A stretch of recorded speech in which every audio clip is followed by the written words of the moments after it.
Hello hello hello. अभी मेरी आवाज आ रही है? एक बार बताना जरा।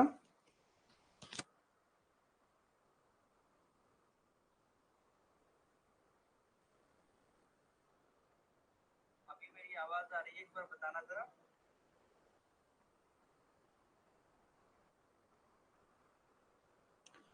ओके, चलिए, ठीक है।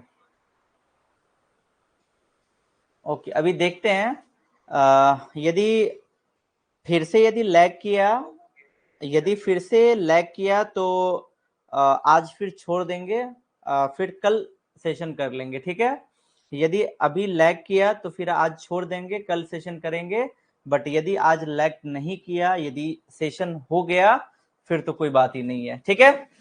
चलिए, यदि कोई प्रॉब्लम हो तो आप बतला दीजिएगा। तो ये मैंने बतलाया यहाँ पे क्या, कि पॉलिन रॉबर कौन होते हैं? रॉबरी, डकैती करते हैं ये। यानी कि बहुत सारे इंसेक्ट ऐसे होते हैं जो कि क्या करते हैं, पॉलिन ग्रेन या फिर नेक्टर को कंज्यूम यानी कि ले लेते हैं, लेकिन पॉलिनेशन नहीं करवाते हैं। ऐसे को बोलते हैं पॉलिन या फिर नेक्टर रोबर। क्लियर? अब आइए, अब देखिए, अब हम पढ़ते हैं आउटब्रीडिंग डिवाइसेस के बारे में। अभी हम पढ़ेंगे अब आउटब्रीडिंग डिवाइसेस के बारे में कि आउटब्रीडिंग डिवाइसेस होता क्या है। देखिए, आउटब्रीडिंग डिवाइसेस वो डिवाइसेस है जो कि जो कि सेम जेनेटिक कंपोजिशन वाले को कंपोजिशन वाले प्लांट फ्लावर बनने को रोकने बनने से उसको रोकती है। Hermaphrodite flower can undergo self pollination, जिसको बोलते हैं ऑटोगेमी, ठीक है। हर्माफ्रोडाइट फ्लावर, हर्माफ्रोडाइट का मतलब क्या होता है? बाइसेक्सुअल। हर्माफ्रोडाइट का मतलब क्या होता है? बाइसेक्सुअल, यानी कि जिनमें मेल और फीमेल दोनों ही टाइप के सेक्स ऑर्गन पाए जाएंगे, दैट इज बाइसेक्सुअल, या फिर बोले तो हर्माफ्रोडाइट। तो ऐसे फ्लावर जो कि यानी कि बाइसेक्सुअल फ्लावर में क्या होता है? सेल्फ पॉलिनेशन यानी कि ऑटोगेमी, जिसके कारण इनमें क्या होता है? इन ब्रीडिंग डिप्रेशन, यानी कि सेम ब्रीडिंग के ही रिजल्ट ज्यादातर मिलते हैं, यानी कि अलग अलग टाइप का ब्रीड नहीं मिल पाता है। इन्हीं इन्हीं टाइप के पॉलिनेशन को यानी कि सेल्फ पॉलिनेशन को रोकने के लिए और क्रॉस पॉलिनेशन को एनकरेज करने के लिए, यानी कि सेल्फ पॉलिनेशन को रोकने के लिए और क्रॉस पॉलिनेशन को एनकरेज करने के लिए कुछ डिवाइसेस दिए दिए गए, जिसको बोलते हैं आउटब्रीडिंग डिवाइसेस। तो आपके एनसीईआरटी के अकॉर्डिंग टोटल 4 डिवाइसेस है। अब देखिए, जो पहला डिवाइस क्या है जो कि गॉड गिफ्टेड है, जो कि प्लांट्स को दिया गया है, that is avoid synchronisation. Avoiding synchronisation का मतलब क्या होता है? The pollen is released before the stigma become receptive और stigma become receptive before the release of pollen grain। यानी कि सेल्फ पॉलिनेशन को रोकने के लिए एक एक आउटब्रीडिंग डिवाइसेस क्या है? एक आउटब्रीडिंग डिवाइसेस है अवॉइडिंग सिंक्रोनाइजेशन। यानी कि मान लीजिए कि जब पॉलिन रिलीज हुआ तब स्टिग्मा मैच्योर नहीं था, यानी कि स्टिग्मा उसको एक्सेप्ट करने के लिए एबल नहीं था। और जब स्टिग्मा एबल था तब क्या हुआ? पॉलिन रिलीज नहीं हुआ। अब ऐसे इस केस में क्या होगा? जब दोनों एक साथ, जैसे मान लीजिए कि स्टिग्मा एबल होगा कि उस चीज को एक्सेप्ट करे और पॉलिन भी रिलीज हो जाएगा, तब क्या होगा? पॉलिनेशन हो ही जाएगी, यानी कि इन ब्रीडिंग सेम ब्रीडिंग के स्पेशीज मिल ही जाएंगे। और क्या करना है? उनको रोकना है, क्योंकि यदि सेल्फ पॉलिनेशन ज्यादा हुआ तो क्या होगा कि इन ब्रीडिंग जो डिप्रेशन है, यानी कि सेम ब्रीडिंग ही बार बार कंटिन्यू मिलती रहेगी। इसीलिए उसका एक टेक्निक है जिसका नाम है अवॉइडिंग सिंक्रोनाइजेशन, ठीक है। दूसरा है arrangement of anther and stigma at different position. यानी कि मान लीजिए कि स्टिग्मा और एंथर को यदि डिफरेंट डिफरेंट पोजीशन पे रख दिया जाए, यानी कि अलग अलग पोजीशन पे रख दिया जाए, तो वहां भी क्या हो सकता है? पॉलिनेशन नहीं होगा।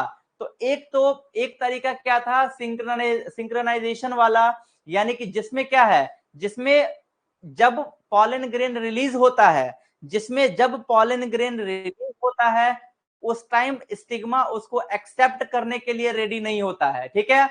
और जब स्टिग्मा एक्सेप्ट करने के लिए रेडी होता है उस टाइम पॉलन ग्रेन रिलीज नहीं होता है, तो उसके कारण भी इनब्रीडिंग डिप्रेशन जो है वो नहीं होगा। दूसरा क्या था कि यदि हम मेल और फीमेल वाले पार्ट को अलग अलग पोजीशन पे रखें तो वहां पे भी सेल्फ पॉलिनेशन नहीं होगा।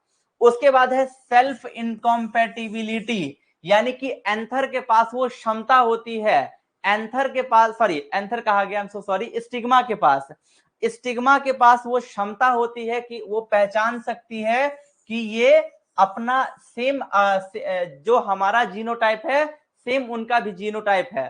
तो जो ऐसे जो वो स्टिग्मा होती है, जब उनको ये पता चल जाता है, जब उनको ये पता होता है कि भाई हमारा जो जीन है इसके पास भी वही जीन है, तो वो पॉलिनेशन नहीं करने देती है, यानी कि पॉलन ग्रेन को अपने अंदर नहीं ले जाने देती है। That is self incompatibility. Line देखिए, it is a genetic mechanism to prevent self pollen grain या फिर सेल्फ पॉलिनेशन।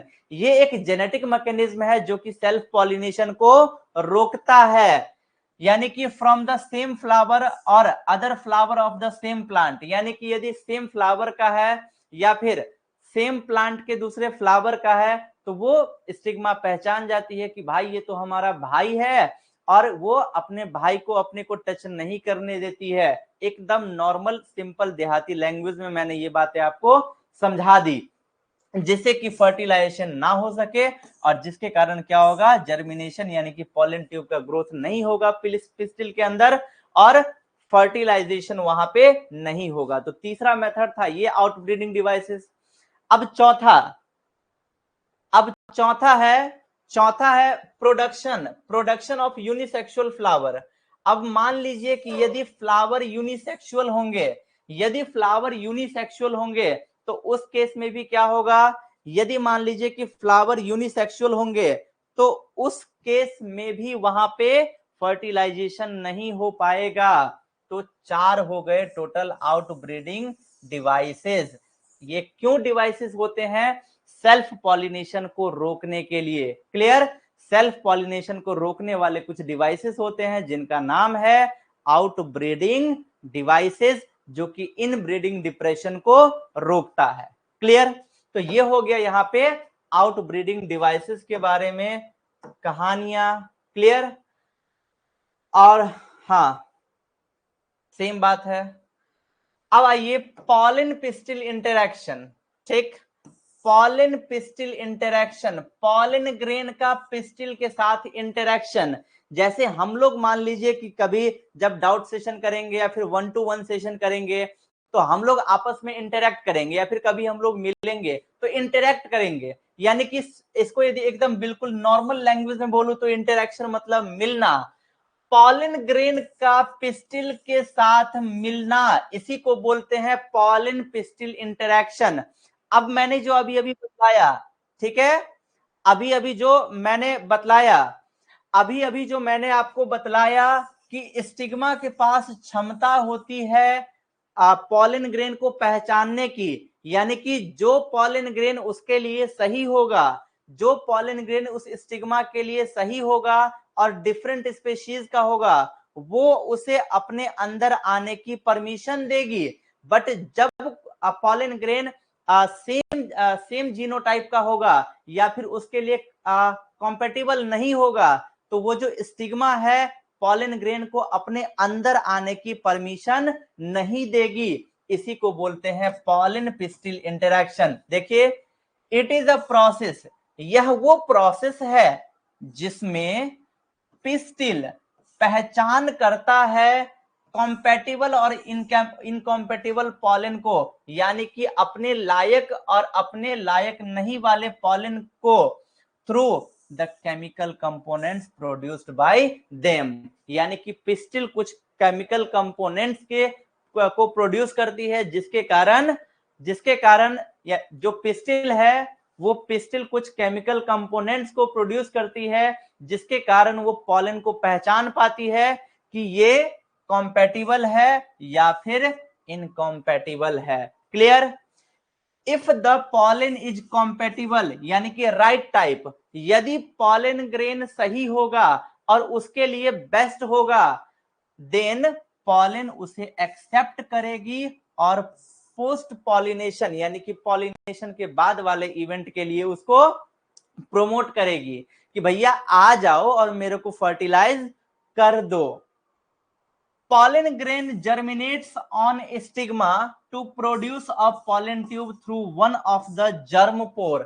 अब जो pollen grain है वो क्या करेगा, किसी भी germ pore के द्वारा उस स्टिग्मा के अंदर pollen tube बनाएगा। देखिए ये रहा आपका फीमेल वाला स्ट्रक्चर, ये ऊपर वाला है स्टिग्मा, ठीक है, ये है स्टिग्मा, बीच वाला है स्टाइल और ये वाला है ओवरी। क्लियर, स्टिग्मा, स्टाइल और ओवरी, ठीक है, stigma, style and ovary. Stigma क्या है, लैंडिंग प्लेटफॉर्म। तो देखिए यहाँ पे बहुत सारा पॉलन ग्रेन लैंड किया हुआ है, इसमें से उसने सिर्फ इस वाले पॉलन ग्रेन को यानी कि उसको लगा ये राइट टाइप का है, तो उसने सिर्फ इस पॉलन ग्रेन को परमिशन दी कि आओ भाई और पॉलिनेशन के बाद वाला जो काम है, जो फर्टिलाइजेशन है, तुम वो करो। तो अब पॉलन ग्रेन क्या किया, जर्म पोर के द्वारा अंदर आया और अंदर आकर के मैंने बतलाया हुआ था कि पॉलन ग्रेन जो होता है, पॉलन ग्रेन के पास दो टाइप का सेल होता है, एक वेजिटेटिव सेल, एक रिप्रोडक्टिव सेल। तो वेजिटेटिव सेल जो होगा वो क्या करेगा, पॉलन ट्यूब बना लेगा, जिसके अंदर से, जिसके द्वारा वो जो पॉलन ग्रेन के अंदर जो दो गैमीट होंगे वो आसानी से अंदर आ सके और फर्टिलाइज कर सके। Clear. The content of pollen grain move into the pollen tube, यानी कि पॉलन ग्रेन के अंदर का जो कंटेंट होगा वो पॉलन ट्यूब में आएगा। Pollen tube grows through the tissue of stigma and style and reaches the ovary. अब पॉलन ट्यूब ग्रो करेगा किसके टिश्यूज के मदद से, स्टिग्मा के टिश्यूज, स्टिग्मा और स्टाइल के टिश्यूज के मदद से, और वो कहां तक पहुंच जाएगा पॉलन ट्यूब, ये पहुंच जाएगा ओवरी तक। देखिए ये पॉलन ट्यूब कहां तक पहुंच गया, ओवरी तक। क्लियर। अब देखिए, इफ द पॉलन इज इनकॉम्पेटिबल और रॉन्ग टाइप, यानी कि यदि पॉलन ग्रेन सही टाइप का नहीं है, the pistil reject pollen by preventing, the pistil reject pollen by preventing pollen germination और द पॉलन ट्यूब ग्रोथ। यानी कि यदि पॉलन ग्रेन सही टाइप का नहीं है, रॉन्ग टाइप का है, तो वो जो पिस्टिल है यानी कि वो जो कार्पेल है, वो क्या करेगी, रिजेक्ट कर देगी कि भैया जाओ, तुम तो मेरे भाई लगोगे, हम तुम्हारे साथ शादी संबंध नहीं बनाएंगे। ठीक है, तो वो क्या करेगी, अपने टाइप के या फिर रॉन्ग टाइप के पॉलन ग्रेन को रिजेक्ट कर देगी और जो राइट टाइप का होगा उस पॉलन ग्रेन को अपने अंदर आने की परमिशन देगी। In plants which shed pollen grain at two-celled condition, a vegetative cell, a generative cell. The generative cell divides into two male gamete during pollen tube growth। यानी कि यहाँ पे क्या बोल रहा है कि जब पॉलन ट्यूब जो है वो स्टाइल में जाएगा, यानी कि ये फीमेल वाले पार्ट के अंदर जब पॉलन ट्यूब जाएगा, तो यदि वो टू सेल्ड स्टेज में जाएगा, यानी कि मान लीजिए कि देखिए यहाँ पे देखिए ये वाला फिगर है, यहाँ पे पॉलन ट्यूब अंदर गया, मैंने बतलाया हुआ था कि पॉलन ग्रेन में दो टाइप का सेल होता है, एक वेजिटेटिव सेल, एक जनरेटिव सेल। तो वेजिटेटिव सेल ने बना लिया पॉलन ट्यूब और इसके अंदर है जनरेटिव सेल, मतलब कि अभी ये टू सेल्ड वाले स्टेज में ही है। तो जो टू सेल्ड वाला स्टेज में होगा, अब वो जो जनरेटिव सेल है इसके अंदर, अब वो क्या करेगा, जनरेटिव सेल दो गैमीट बनाएगा और दो गैमीट इसके अंदर से क्या होगा, अंदर के थ्रू यानी कि एक नली बना लेगा जिसको बोलेंगे पॉलन ट्यूब, और पॉलन ट्यूब के द्वारा वो जो दो गैमीट है वो आगे जाएगा और फर्टिलाइजेशन का प्रोसेस कंप्लीट करेगा। क्लियर। वो क्या करेगा, फर्टिलाइजेशन का प्रोसेस कंप्लीट करेगा। अब आइए, अब देखिए ये भाई साहब यहाँ पे क्या कह रहे हैं। In plants which shed pollen in the three-celled condition, polytube carry two male gamete from the beginning। यानी कि यदि मान लीजिए कि आप एक तो ये हो सकता है कि टू सेल्ड स्टेज वाले में ही वो जो पॉलन ग्रेन है वो अंदर चला जाए, या फिर थ्री सेल्ड वाले में, यानी कि जो मेल जो जेनरेटिव सेल से जो गैमीट है वो दो गैमीट पहले ही बन चुका है, और जब पॉलिनेशन होगा तो उसके बाद डायरेक्ट थ्री सेल्ड स्टेज अंदर जाएंगे, यानी कि एक हो गया पॉलन ट्यूब यानी कि वेजिटेटिव सेल वाला, और दो गैमीट यानी कि टोटल तीन सेल अंदर जाएंगे, जिसमें से दो मेल गैमीट होगा, बिगनिंग मतलब स्टार्टिंग से। Pollen tube reaches the ovary, pollen tube ovary तक पहुंचेगा, then enter the ovule through micropyle, और उसके बाद उसके अंदर जो ओव्यूल होगा उसमें पहुंचेगा माइक्रोपाइल के द्वारा। ओव्यूल का डायग्राम मैंने बतलाया हुआ था कि ओव्यूल के अंदर जो पॉलन ट्यूब जाता है वो तीन रास्ते से, ठीक है, एक तो माइक्रोपाइल के थ्रू जा सकता है, एक कैलाजा के थ्रू जा सकता है, और एक जा सकता है इंटेगुमेंट के थ्रू। तो जनरली जो पॉलन ट्यूब एंटर करता है वो एंटर करता है माइक्रोपाइल रीजन के द्वारा, ठीक है। तो माइक्रोपाइल रीजन के द्वारा जाएगा, then enter one of the synergid through the filiform apparatus, और मैंने बतलाया हुआ था कि उसमें कुछ फिलीफॉर्म एपरेटस होते हैं जो कि पॉलन ट्यूब को गाइड करते हैं। गाइडर का काम क्या होता है, जैसे आप मान लो कहीं पे किसी अनजान शहर में जाओगे तो वहां पे आपको उस शहर के बारे में जानना है, तो आप गाइडर लोगे, तो वहां पे जो लोग होते हैं कुछ ऐसे गाइडर होते हैं जो आपको 5,000 6,000 रुपया लेंगे और आपको पूरे शहर के बारे में या फिर जहां घूमने जाओगे वहां के बारे में आपको बतलाएंगे। तो उस पॉलन ट्यूब को गाइड कौन करता है, फिलीफॉर्म एपरेटस। ये बात मैंने आपको पहले भी बताई हुई थी। The filiform apparatus present at the micropylar part of synergid, यानी कि वो कहां पे प्रेजेंट होता है, सिनर्जिड, जो कि माइक्रोपाइलर के साइड है, जो कि पॉलन ट्यूब को एंट्री करने में उसकी गाइड करता है। क्लियर। अब देखिए, a plant breeder can manipulate pollen pistil interaction even in incompatible pollination to get desired hybrid। यानी कि जो प्लांट ब्रीडर होते हैं वो क्या करते हैं, पॉलन पिस्टिल इंटरेक्शन को मैनिपुलेट करते हैं, यदि वो इनकॉम्पेटिबल पॉलिनेशन भी हो रहा है तब पर भी, क्यों, हाइब्रिड तैयार करने के लिए। अब ये वाला जो लाइन है ये आपको अगले स्लाइड में समझ में आएगा, जिसका नाम है आर्टिफिशियल हाइब्रिडाइजेशन। आर्टिफिशियल हाइब्रिडाइजेशन को एक बार समझिए अच्छे से, गौर से, ठीक है। यहां तक क्लियर है? अभी तक तो कोई इंटरनेट इश्यू नहीं ना हो रहा? एक बार मुझे कंफर्म कर दीजिए, बतला दीजिए अभी सब ओके है। अभी कोई वीडियो लैग का प्रॉब्लम या फिर आवाज वगैरह का प्रॉब्लम ऐसा तो अब कुछ नहीं ना हो रहा है? बतला दीजिए यदि ऐसा हो रहा है तो। अभी ओके है?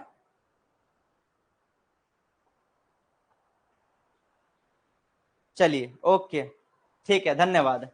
सो आर्टिफिशियल हाइब्रिडाइजेशन, ठीक है, आर्टिफिशियल हाइब्रिडाइजेशन, इसको समझिए, इसके थ्रू फिर पीपीटी के थ्रू और ज्यादा क्लियर हो जाएगा। एक वो प्लांट है, मान लीजिए कि मैंने यहाँ पे दो प्लांट का एग्जांपल लिया, ठीक है, एक प्लांट है ए और एक प्लांट है बी। क्लियर? एक प्लांट है ए और एक प्लांट है बी। अब जो प्लांट ए है उसमें यदि हम फ्रूटिंग की बात करें, फल फूल की यदि बात करें, तो बहुत ज्यादा लगता है, ठीक है, मतलब बहुत ज्यादा वहां से मिलता है। लेकिन इंसेक्ट की यदि बात करें तो उसमें कीड़े भी बहुत लगते हैं, ठीक है। एक वैसा प्लांट है जिसमें कि फ्रूट यानी कि फल फूल भी अच्छा खासा मिलता है, ज्यादा मिलता है, लेकिन उसमें कीड़े भी बहुत लगते हैं। और एक ऐसा प्लांट है जिसमें फ्रूटिंग की यदि बात करें यानी कि फल फूल कम मिलता है, तो कीड़े भी कम लगते हैं। ठीक है, यानी कि यदि फल फूल ज्यादा चाहिए तो उसमें कीड़े ज्यादा लग रहे हैं, और यदि फल फूल कम चाहिए तो उसमें कीड़े कम लग रहे हैं। अब साइंटिस्ट लोगों को चुल मची हुई होती है कुछ करने की, या इसको इधर से वो करे, ये करे, वो ब्ला ब्ला, ये मिला है, वो मिला है। अब साइंटिस्ट लोग सोचे कि क्यों ना कोई ऐसा प्लांट हम डेवलप करवाएं जिसमें कि हमें फल फूल भी ज्यादा मिले और इंसेक्ट बहुत कम लगे, ना के बराबर। जैसे कि आपको यदि पता हो तो एक होता है टोमेटो। टोमेटो का मतलब क्या होता है? टमाटर। ठीक है, और एक होता है पोटैटो। पोटैटो मतलब क्या होता है? आलू। आलू का चालू बेटा कहाँ गया था? अब बैंगन की टोकरी में रो रहा था। वही बात है ना। तो एक है टोमेटो टमाटर, एक है पोमेटो यानी कि आलू। अब साइंटिस्ट ने क्या किया, एक ऐसा प्लांट बनाया। देखिए, टोमेटो टमाटर, टमाटर कहां पे निकलता है? जमीन के ऊपर। पोटैटो की बात करें, आलू, आलू कहां पे निकलता है? जमीन के अंदर। अब साइंटिस्ट ने क्या किया, जैसे होता है ना, अब मान लो कि एकदम आशिकों का एकदम वो चढ़ा हुआ है, परवान चढ़ा हुआ है। ठीक है, मान लो बहुत ऐसा अभी ट्रेंडिंग में चल रहा है ना कि कोई कपल है, बॉय एंड गर्ल, ठीक है, दे आर इन रिलेशनशिप। यदि वो एक दूसरे के साथ रिलेशनशिप में है तो ये इंस्टाग्राम अकाउंट का यदि नाम बनाएंगे तो ऐसा नाम बनाएंगे जो कि आधा उनका नाम हो और आधा अपने पार्टनर का नाम हो, और दूर तक एकदम प्लानिंग हो जाती है, हम अपने बच्चे का नाम भी ये रखेंगे। ठीक है, तो वैसे ही साइंटिस्ट लोगों ने भी क्या किया, उसी टेक्निक का यूज करके, उसी रिलेशनशिप वाला टेक्निक का यूज करके, नहीं मजाक कर रहे हैं, ठीक है, रिलेशनशिप वाला टेक्निक है वो, अपना उनका अलग टेक्निक है। उन्होंने क्या किया, इस दोनों का एक नया ब्रीड रेडी किया, यानी कि इस दोनों को मिला करके एक ऐसा कंपोजिशन रेडी किए जिसका नाम था पोमैटो। पोटैटो से आ गया पो, और टोमेटो से मैटो, यानी कि पोमैटो। और पोमैटो ऐसा प्लांट होता है जिसमें आलू जमीन के अंदर निकलता है और टमाटर जमीन के ऊपर, यानी कि प्लांट एक ही है, उसी प्लांट में जमीन के अंदर से आलू निकलेगा और जमीन के बाहर से टमाटर। तो साइंटिस्ट लोगों ने क्या किया कि इस दोनों का ऐसा ब्रीड, यानी कि इसका ब्रीड निकाल लिए, फ्रूटिंग ज्यादा करने वाला और कीड़े कम लगने वाला ऐसा ब्रीड निकाल लिए, और इन दोनों को क्रॉस करवा दिए, और क्रॉस करवा करके एक नया ब्रीड तैयार कर दिए, और इसी को बोलते हैं हाइब्रिडाइजेशन। और ये हाइब्रिडाइजेशन नेचुरली नहीं हो रहा है, मानवों के द्वारा हो रहा है, इसीलिए इस प्रोसेस को बोलते हैं आर्टिफिशियल हाइब्रिडाइजेशन। इसीलिए इस प्रोसेस को बोलते हैं आर्टिफिशियल हाइब्रिडाइजेशन। क्लियर? अब आइए पीपीटी के थ्रू समझ लीजिए। देखिए भाई साहब यहाँ पे क्या कह रहे हैं, सो देखिए, it is a crop improvement program in which desired pollen grain are used for pollination। ये क्या है? एक क्रॉप इंप्रूवमेंट प्रोग्राम है जिसमें डिजायर्ड पॉलन ग्रेन का यूज किया जाता है पॉलिनेशन करवाने के लिए और एक नए टाइप के प्लांट को डेवलप करने के लिए। इसमें कुछ स्टेप्स होते हैं। कौन कौन से स्टेप्स होते हैं? एक होता है इमेस्कुलेशन। इमेस्कुलेशन में क्या करते हैं, हम एंथर को अलग कर देते हैं। ठीक है, जैसे मान लीजिए कोई फ्लावर है तो उस फ्लावर में से मैं क्या करूंगा, एंथर को हटा दूंगा। तो एंथर को रिमूव करने के प्रोसेस को बोलते हैं बैगिंग। अब मैंने क्या किया, एंथर को हटा दिया, और एंथर को हटाने के बाद क्या किया, जो फीमेल वाला पार्ट है उसको मैंने पैक कर दिया, दैट इज बैगिंग। और बैगिंग के बाद तीसरा प्रोसेस होता है डी बैगिंग। अब मैं क्या करूंगा, बैग को हटा दूंगा, कवर को हटा दूंगा, क्योंकि जैसे मान लीजिए एक प्लांट है, मान लीजिए ये एक प्लांट है, अब ये क्या है, ये है फीमेल वाला और ये दोनों है मेल वाला। अब सबसे पहले प्रोसेस में क्या होगा कि इस मेल वाले को हटा देंगे। मेल वाले को जब हटा दिए, क्यों हटा दिए, क्योंकि मुझे इस फीमेल को किसी दूसरे मेल के साथ हाइब्रिडाइज करवाना था, इस फीमेल को किसी दूसरे मेल के साथ फर्टिलाइज करवाना था, ठीक है। तो इसको जो मैंने हटा दिया, इस प्रोसेस को बोलते हैं इमैस्कुलेशन। अब ये जो फीमेल वाला बचा, इस फीमेल वाले को मैंने क्या कर दिया, बैगिंग, इसको मैंने पैक कर दिया, दैट इज बैगिंग। अब जब बैगिंग हो गया, अब क्योंकि मुझे इसको किसी दूसरे के साथ क्रॉस करवाना था, अब मैं क्या करूंगा, बैगिंग हटाऊंगा और जो दूसरा वाला है मेल वाला उसको इसके साथ मिला दूंगा, और मिलाने के बाद फिर से क्या करूंगा, इसको पैक कर दूंगा, यानी कि रीबैगिंग। और उसके बाद क्या होगा, उसी के फलस्वरूप क्या होगा, नए क्रॉप का, नए वैरायटी का प्रोडक्शन होगा, नया वैरायटी तैयार होगा, नया वैरायटी डेवलप होगा, दैट इज डीबैगिंग और रीबैगिंग। क्लियर। उसी को लाइन में देख लेते हैं, लाइन क्या कह रहा है। देखिए सबसे पहला line, emasculation, removal of anther from the bisexual flower. जो बाइसेक्सुअल फ्लावर था उसमें से एंथर को हम रिमूव कर देंगे, उसी को क्या बोलते हैं, इमैस्कुलेशन। दूसरा है बैगिंग, यहां पे क्या करेंगे, here emasculated flower are covered with a suitable bag, यानी कि जिस फ्लावर को मैंने इमैस्कुलेट किया, एंथर को हटा दिया, उसको हम क्या करेंगे, किसी सुटेबल बैग के द्वारा, जो कि बटर पेपर का बना हुआ होता है, उससे हम उसको कवर करेंगे, ठीक है, जिससे कि कोई दूसरा पॉलन या फिर दूसरा कोई अनवांटेड पॉलन उस पे ना आ जाए। When the stigma attain receptivity, mature pollen grain collected from anther of male parent, यानी कि जब स्टिग्मा रेडी हो जाएगा फर्टिलाइज करने के लिए, यानी कि हाइब्रिडाइज करने के लिए, क्रॉस करने के लिए, तब क्या करेंगे, जो मेल पेरेंट का जो एंथर होगा, जो जिसके साथ मुझे क्रॉस करवाना है, हम उन दोनों को मिला देंगे, और मिला करके फिर क्या कर देंगे, बैगिंग, यानी कि रीबैगिंग, और उसके बाद हो जाएगा हमारा नया वैरायटी हो जाएगा रेडी। अब ये लाइन देखिए क्या कहते हैं भाई साहब, ये लाइन यहाँ पे कह रहे हैं फॉर ए यूनिसेक्सुअल फ्लावर, यानी कि वैसे फ्लावर जो या तो सिर्फ मेल होंगे या फिर सिर्फ फीमेल होंगे, there is no need for emasculation, क्योंकि इमैस्कुलेशन कहां पे कर रहे थे, बाइसेक्सुअल फ्लावर में, जिसमें मेल और फीमेल दोनों वाला था। तो जब मेल और फीमेल दोनों वाला होगा तो वहां पे क्या होगी, इमैस्कुलेशन की जरूरत ही नहीं पड़ेगी, एंथर को हटाने की जरूरत ही नहीं पड़ेगी, क्योंकि पहले से वहां पे एंथर है ही नहीं।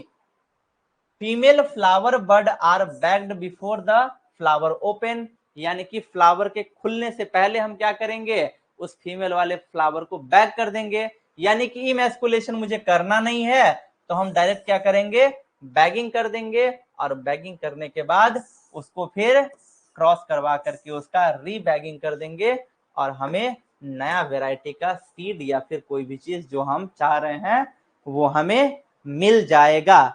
That is all about your pollination topic. तो फाइनली हमने फिनिश कर लिया हमारा आज का टॉपिक, जो कि हमारा आज का गोल था। मेरे पे भी प्रेशर लग रहा था, मुझे भी ऐसा लग रहा था कहीं ऐसा ना हो कि इंटरनेट पता नहीं दिक्कत कर रहा है, कि वीडियो लैग हो रहा है, जिसके कारण कहीं अच्छे से क्लास नहीं हो पाई, तो फिर दिक्कत हो जाएगी, फिर यही सेशन को कल कंटिन्यू करना पड़ेगा। बट होपफुली हमारा ये सेशन बहुत अच्छे से मतलब कि हो गया। चलिए ठीक है, अब यदि आपको कोई डाउट है, कोई बात है, कोई चीज पूछनी है, तो आप पूछ लीजिए बेफिक्र होकर के, ठीक है, बिना डरे हुए।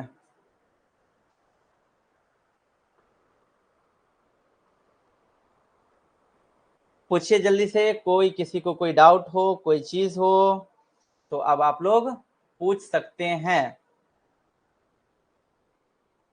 Have any doubt or anything, then you can ask to me. जल्दी से बताइए, किसी को कोई डाउट है, कुछ पूछना है। दीपा रानी, दिलशाद,